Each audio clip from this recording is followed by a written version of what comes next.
దేవునికి స్తోత్రములు. అందరికీ ఈ యొక్క దినము కొత్త బట్టలతో మాత్రమే కాకుండా ముఖాలలో ఆత్మీయ ఆనందం కూడా ఉన్నదని చూస్తున్నాము. ఈ ఆనందం ప్రతి వారం కూడా ఉంటుంది. హల్లెలూయా. కొందరు మీలో పండగ క్రైస్తవ మాత్రంగా ఉంటారు, కానీ అలా కాదు. ప్రతి వారము కూడా ఆరాధనలో పాల్గొంటే ఇది క్రీస్తు ఆరాధన. క్రిస్మస్ అంటే క్రీస్తు ఆరాధన. కాబట్టి ఈ విధంగా అందరూ కూడా మరి ప్రతి వారము కూడా దేవుని ఆరాధనలో పాల్గొంటే దేవునికి మొదట సంతోషము, ఆ తర్వాత నెక్స్ట్ పాస్టర్ గారికి, మిగతా మనందరికి కూడా, మీ అందరికి కూడా సంతోషం ఉంటుంది. Praise the lord. కాబట్టి దేవుడు మనల్ని మరి సంతోషింపజేయడానికి, ఆనందింపజేయడానికి, దుఃఖములో ఓదార్చడానికి, ఒకని తల్లి వానిని ఆదరించినట్లు నేను మేము ఆదరించదునని యెషయా 66:13 పలుకుచున్నట్లుగా నిజముగా పరిశుద్ధాత్మ దేవుడు మనకు తోడై ఉండి మనల్ని ఆ రీతిగానే ఆదరిస్తాడు అన్న సత్యాన్ని మర్చిపోవద్దు. ఎటువంటి పరిస్థితి అయినా సరే, నీకు ఎలాంటి దుఃఖం ఉన్నా, వ్యాధి ఉన్నా, బాధ ఉన్నా, సమస్య ఉన్నా, దేవుడు తన వాక్యముతో మిమ్మల్ని ఓదారుస్తాడు, ధైర్యపరుస్తాడు, మీకు జ్ఞానమునిస్తాడు, మంచి ఆలోచన ఇస్తాడు, సలహా చెబుతాడు సరి అయిన మార్గంలో నడుచుకోవటానికి. కాబట్టి ఆ రీతిగా పరిశుద్ధాత్మ దేవుని మనము ఆనందింపజేయాలి. హల్లెలూయా. అప్పుడే మనము కూడా ఆనందంగా ఉంటాము. దేవుణ్ణి మనము దుఃఖపరిచితే, అంటే దేవుని ఆత్మను, పరిశుద్ధాత్మను, ఎఫెసీ గ్రంథంలో ఉంటది కదా, 4వ అధ్యాయంలో పరిశుద్ధాత్మను దుఃఖపరచకూడదు. అంటే దేవుడు పరిశుద్ధుడు కాబట్టి ఆయన మనము ఎంత మాత్రం దుఃఖపరచకుండా మనము దేవుని ఆనందింపజేసినట్లయితే మనం కూడా ఆనందంగా ఉంటాము. మరి ఆ విధంగా చూస్తే యేసు ప్రభు ఈ లోకంలో తన యొక్క పరిచర్య క్రమాన్ని, సమయాన్ని ఆయన కొనసాగించడానికి ఎప్పుడైతే బాప్టిజం యోహాన్ దగ్గరికి వచ్చినప్పుడు, యోర్దాన్ నదిలో మరి ఆయన బాప్టిజం తీసుకోవడానికి వచ్చినప్పుడు, బాప్టిజం యోహాను తాను నేనే నీ నుండి పొందవలసిన వాడను, నీవే నాకు ఇవ్వాలి అని చెప్తూ అన్నప్పుడు యేసు ప్రభు తనని మరి వారించు అనగా ఆపుతూ, ఇప్పటికి ఇలా కానిమ్ము అని చెప్పి అంటాడు. అప్పుడు ఎవరి మీద అయితే దేవుని ఆత్మ దిగి వస్తుందో ఆయన దైవ కుమారుడు అని చెప్పి మరి తండ్రి అయిన దేవుడు యోహాను గారికి తెలియపరుస్తాడు. కాబట్టి ఎప్పుడైతే మరి తండ్రి చిత్తాన్ని నెరవేర్చడానికి యేసు ప్రభు తనను తాను తగ్గించుకుంటూ ఆ యొక్క బాప్టిజం తీసుకున్నప్పుడు దేవుని ఆత్మ ఆయన మీదకి దిగి వస్తుంది. హల్లెలూయా. మనము దేవుని చిత్తాన్ని, దేవుని ఇష్టాన్ని నెరవేర్చడానికి, ఎప్పుడైతే దేవుని ఇష్టాన్ని నెరవేర్చడానికి మనము ముందుకు వెళ్తుంటామో, దేవుని ఇష్ట ప్రకారంగా జీవించడానికి మనం ముందుకు సాగుతున్నప్పుడు దేవుని ఆత్మ మన పట్ల సంతోషంగా ఉంటుంది. మరి తండ్రి అయిన దేవుడు యేసు ప్రభుని గురించి కూడా, నీవు నా ప్రియమైన కుమారుడువు, నేను నీ యందు ఆనందించుచున్నాను అని అంటాడు. అవునా కదా? హల్లెలూయా. అంటే ఈయన నా ప్రియమైన కుమారుడు, ఈయన యందు నేను ఆనందించుచున్నాను అని చెప్పి మత్తయి మరి 12వ అధ్యాయం 18వ వచనంలో ఆ రీతిగా వాక్యం పలుకుతూ ఉంది. కాబట్టి దేవునికి స్తోత్రం. దేవుడు ఆత్మ ఉన్నాడు కాబట్టి ఆత్మ అయినటువంటి దేవుణ్ణి మనము మరి ఆయన్ని ఆనందింప చేయటకు ముందు, మరి ఆయన మనల్ని ఆనందింప చేయటానికి, మనల్ని మరి నాశనములో నుండి, దుఃఖంలో నుండి, వ్యాధిలో నుండి, బాధలో నుండి ఆయన మనల్ని మరి నశించు వారిని వెదకి రక్షించుటకు ఈ లోకములోనికి వచ్చినాడు అని మనం లూకా 19వ అధ్యాయం 10వ అధ్యాయంలో వచనములో చూస్తాము. నశించు వారిని వెదకి రక్షించుటకు ఆయన ఈ లోకంలోనికి వచ్చినాడు. మనము దుఃఖము, కన్నీరు, మరి ఆవేదనతో, ఎప్పుడైతే పాపం వలన వచ్చిన జీతం వలన మనం ఆ విధముగా దుఃఖముతో, మరి మరణ పడకలో వ్యాధితో, మరి దుఃఖముతో ఉన్నప్పుడు యేసు ప్రభు యొక్క నామము, ఆయనను గురించినటువంటి సువార్త ఆయన దగ్గరికి వెళితే మీ భారము ఆయన మోసుకుంటాడని ఎప్పుడైతే మీకు సువార్త మీ యొద్దకు ఎవరో ఒకరి ద్వారా తీసుకొని వచ్చినప్పుడు ఈ విధంగా ఉంటుంది కదా. మత్తయి 11వ అధ్యాయం 28వ వచనంలో, భారము చే అలసి సొలసి ఉన్న సమస్త ప్రయాసపడుచు భారం మోసుకొచ్చున్న సమస్త జనులారా, మీరు నా యుద్ధకు రండు, నేను మీకు విశ్రాంతిని ఇస్తాను వసగెదను అని చెప్పి ప్రభు మనందరినీ కూడా దుఃఖ దురితంతో వ్యాధి బాధలతో సమస్యలతో ఉన్న వారందరినీ కూడా తన చెంతకి ఆ రీతిగా ఆహ్వానిస్తూ ఉన్నాడు. హల్లెలూయా. కాబట్టి దేవుని చెంతకు వచ్చినప్పుడు మనకు ఆనందం ఉంటుంది. బిడ్డలకు తల్లి తండ్రుల ఇంటికి వెళ్ళినప్పుడు ఆనందం ఉంటుందా ఉండదా? ఉదాహరణకి అత్తగారి దగ్గర నుంచి ఇక అమ్మగారి ఇంటికి రమ్మంటే పండగకో ఏదో ఫంక్షన్కో కార్యక్రమానికో పిలిచినప్పుడు ఎంత సంతోషంగా ఉంటారు కదా. తల్లిగారింటికి వెళ్ళేటప్పుడు సంతోషంగా వెళ్తారు. అలాగనే మరి దేవుని గృహానికి వచ్చినప్పుడు అంటే చర్చికి వచ్చినప్పుడు ఎందుకు ఆ సంతోషం ఉండకూడదు మనకి? హల్లెలూయా, హల్లెలూయా. నిండుగా చర్చ్ అంతా నిండి మరి మీరు సమాధానంతో ఉంటారు, సంతోషంతో ఉంటారు. మరి దేవుడు సమాధానం గురించిన వాక్యం ఏమని పలికారు? లూకా సువార్త 2:14 చూడండి. 8 నుంచి లూకా 2:14 8 నుంచి మనం 14 వరకు చదువుతాం కదా. ఇక్కడ 11 దావీదు పట్టణమందు నేడు మీ కొరకు రక్షకుడు పుట్టి ఉన్నాడు, ఈయన ప్రభు అయిన క్రీస్తు అని ఎలా రాయబడి ఉందో 14 చూడండి. దేవదూతలు ఏమని స్తోత్రం చేస్తూ పలుకుతారు? సర్వోన్నతమైన స్థలములలో దేవునికి మహిమయు,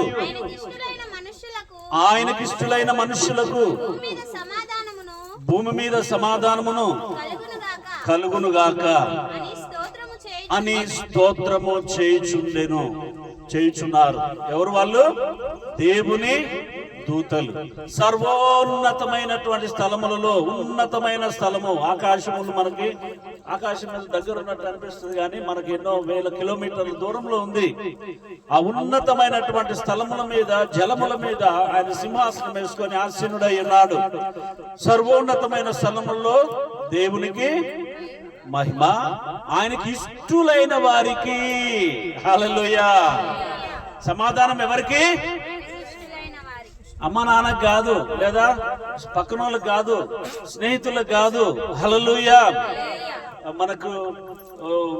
మనకి పట్టణం మీద ఏదో మాటలు చెప్తే పక్కన ఎవరికో వింటుంటారు, నవ్వుతుంటారు. హల్లెలూయా. అట్లాగా మనం వారికి ఇష్టము అయితే మనకి తర్వాత దుఃఖమే ఉంటది. హల్లెలూయా. సంతోషమే ఉండదు. కాబట్టి దేవునికి ఇష్టలైన వారికి సమాధానము. హల్లెలూయా. మనం దేవునికి ఇష్టలం కావాలంటే మనము దేవుని యొక్క వాక్యాన్ని వినాలి. వింటున్నప్పుడే మనకు విశ్వాసం కలుగుతుంది. హెబ్రీ 11 కదా. ఎవరు దేవునికి ఇష్టలైన వారు? దేవునికి ఎవరు ఇష్టలుగా? ఆయనకి ఇష్టలైన వారు ఎవరు అంటే విశ్వాసం లేకుండా దేవునికి ఇష్టలై ఉండుట అసాధ్యము. హల్లెలూయా. కాబట్టి దేవుని మీద మన విశ్వాసం ఉన్నప్పుడే మనం ప్రార్థన చేయగలుగుతాం కదా.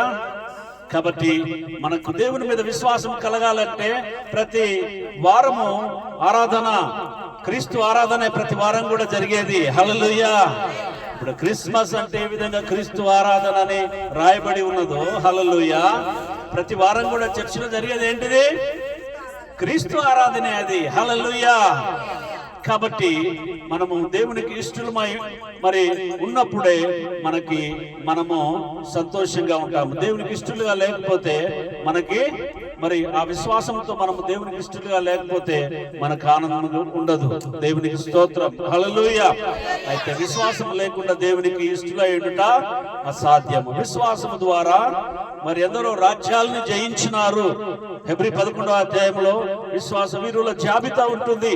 వారు దేవుణ్ణి స్తుతించినారు, దేవుణ్ణి ఆరాధించినారు, దేవునికి ఇష్టమైన విధంగా జీవించినారు. కాబట్టి దేవుని స్తోత్రం.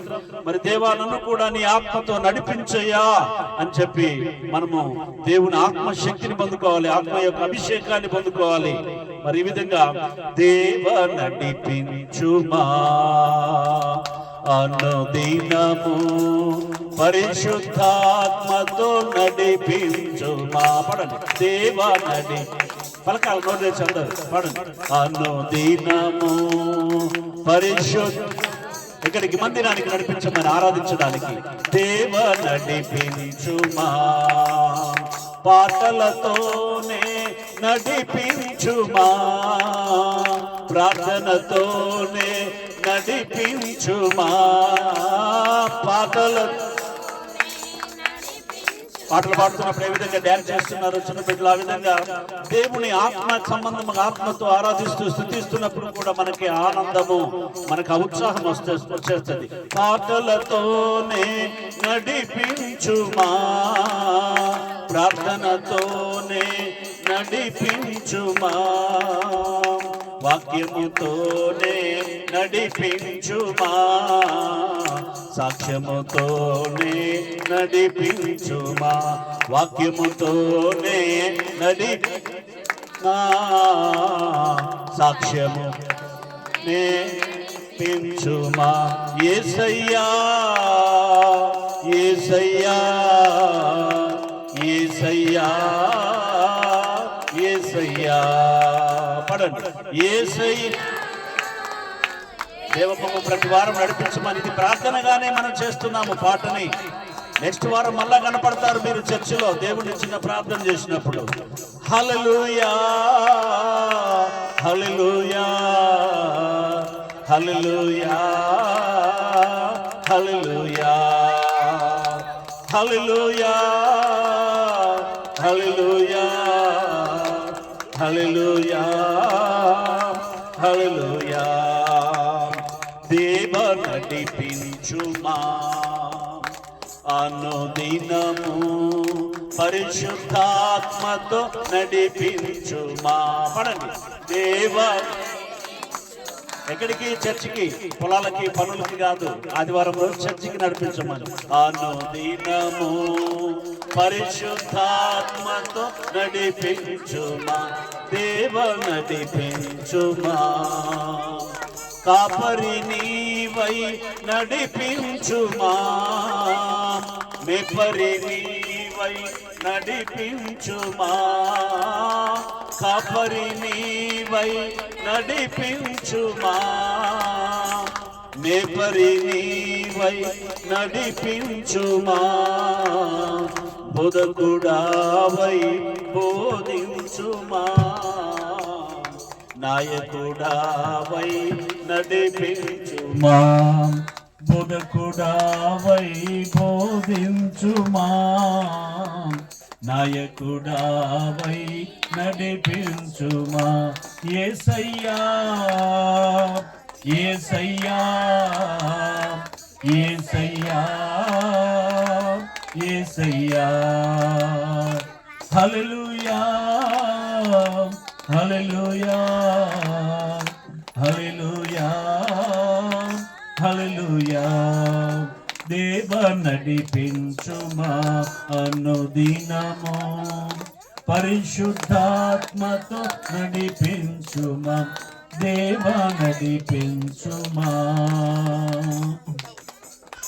ఆ విధంగా దేవుడు తన ఆత్మశక్తితో మనల్ని దేవుడు నడిపించాలంటే మన ఇంటిలోనూ కూడా, కుటుంబంలోనూ కూడా ఆరాధన, దేవుని స్తుతి, ప్రార్థన ఉండాలంటే మనం వచ్చి ఆ మందిరమునకు వచ్చి ఆరాధన చేస్తే మనము ఛార్జ్ చేయబడతాము. హల్లెలూయా హల్లెలూయా. మీరు ఇప్పుడు కరెంటు పోయినప్పుడు ఛార్జింగ్ చేసినటువంటిది ఉన్నది, అప్పుడు పని జరిగింది. హల్లెలూయా. కాబట్టి మనం కూడా మందిరానికి వస్తూ దేవుణ్ణి ఆరాధించడానికి సంఘంలో కలుస్తున్నప్పుడు దేవుని వాక్యం చేత ఛార్జ్ చేయబడతాము. హల్లెలూయా. ఆదరించబడతాము. ఆ విధంగా తల్లి తన బిడ్డను ఆదరించినట్టు నేను మిమ్మ ఆదరించుదనని దేవుడు, ఆత్మదేవుడు, పరిశుద్ధాత్మ దేవుడు మనతోనే ఉండటానికి ఆయన ఇమ్మానుయేలుగా ఈ లోకానికి వచ్చాడు. హల్లెలూయా. ఆయన ఏ పేర్లతో వచ్చాడు? ఇమ్మానుయేలు. మొదట యేసు రక్షకుడు అనేటువంటి నామముతో, ఆ నామములో రక్షింపబడి మన పాపములు కడగబడినప్పుడు మనము పరిశుద్ధమై పరిశుద్ధాత్మ దేవుని శక్తి బలంతో నింపమని మనం ప్రార్థించినప్పుడు పరిశుద్ధాత్మ దేవుడు ఇమ్మానుయేలుగా మనతో ఉంటాడు. హల్లెలూయా హల్లెలూయా. కాబట్టి ఇమ్మానుయేలు ఆత్మదేవుడుగా మనతో ఉండి మనల్ని ఆయన నడిపించడానికి ఉన్నటువంటి యొక్క దేవుడే పరిశుద్ధమైన దేవుడు. కాబట్టి ఏ ఒక్కరు కూడా నశించుట ఆయనకి ఇష్టం లేదు. కాబట్టి మరి నశించే వారిని ఆయన, అంటే బాధలో, వ్యాధిలో, సమస్యల్లో నశిస్తూ పోవటం, పాపంలోనే ఉండి ఇంకా లోకంలో చీకట్లో ఉండి మరి కుటుంబంలోనే కొందరు బంధుమిత్రాదులు కావచ్చు, మరి భార్య మధ్య భర్త, ఆ విధంగా దేవుని బిడ్డలుగా మరి దేవుణ్ణి కుటుంబ సమేతంగా పూర్తిగా మరి రక్షణ ఆనందంలో ఆరాధనలో మరి లేకుండా ఉండడానికి అపవాది దూరం చేస్తాడు. కానీ దానికి బదులుగా మరి ఆత్మీయంగా మనలో ఇప్పుడు శిశువు జన్మించాడు. యేసు ప్రభు ఇప్పుడు శిశువు కాదు. హల్లెలూయా. ఆయన 2000 సంవత్సరాల క్రితము మానవుడిగా పుట్టినప్పుడు అప్పుడు ఆయన శిశువే. హల్లెలూయా, హల్లెలూయా. మరి శిశువు జన్మించినప్పుడు శిశువు కావలసినటువంటి ఆహారం కావాలి. హల్లెలూయా. ఆహారం అంటే పాల వంటి వాక్యం అని మరి పేతురు లేఖ 2వ అధ్యాయములో ఈ విధంగా వాక్యం చెప్పి 1 పేతురు 2వ అధ్యాయంలో మొదటి నుంచి కొన్ని వచనాలు చూడండి. ఎందుకంటే పాల వంటి వాక్యము ఆత్మీయ స్థితిలో మనకు ఎదగడానికి అవసరం. మనము భౌతికంగా పుట్టాము, కొన్ని సంవత్సరాలు ఒక్కొక్కరికి 10, 20, 30, 40 సంవత్సరాలు ఉంటాము. కానీ ఆత్మదేవుడు మనలో పుట్టాలి. హల్లెలూయా. యేసు ప్రభు పుట్టాడు. కానీ ఎందరైతే ఆయన అంగీకరించి విశ్వసిస్తారో వారందరూ దేవుని పిల్లలకు అధికారం ఇచ్చాడు. అయితే ఇంకా పరిశుద్ధ ఆత్మ దేవుని కొరకు ప్రార్థన చేస్తూ ఆత్మలో జన్మించినప్పుడు పాల వంటి వాక్యం అని చదవండి. 1 పేతురు 2వ అధ్యాయము 1 నుంచి. ప్రభు ఎలాంటి వాడు? దయాళుడని మీరు రుచి చూచి ఉన్న ఎడల సమస్తమైన దుష్టత్వము చూడండి మనలో చదవండి. సమస్తమైన కపటమును వేషధారణను అసూయను సమస్త దూషణ మాటలను మాని క్రొత్తగా జన్మించిన శిష్యులను పోలిన వారై నిర్మలమైన వాక్యమును పాల వలన రక్షణ విషయంలో ఎదుగు నిమిత్తము ఆ పాలను అపేక్షించుడి. హల్లెలూయా. చూడండి, ఒక శిశువు పెరగాలంటే మరి పాలు ఏ విధంగా అవసరమో ఆ విధంగా ఆయన రుచి చూచినప్పుడు మనము ఆయన దయాళుడని మరి ఆయన సమస్తమైన దుష్టత్వము సమస్తమైన కపటమును నుండి మనల్ని విడుదల చేస్తాడు. హల్లెలూయా. కొన్ని బలహీనతలు, కొన్ని శరీర కార్యములు ప్రతి మనిషిలో ఉంటాయి. అసూయ, ద్వేషము, పగ, అపవిత్రత, కోపము, వర్గతత్వము. వర్గతత్వం అంటే రకరకాలైనటువంటి కుల సంబంధమైన ఆలోచనలు కానీ ఇంకా ఇతరమైనటువంటి భేదాభిప్రాయాలు, గొప్పవారు తక్కువ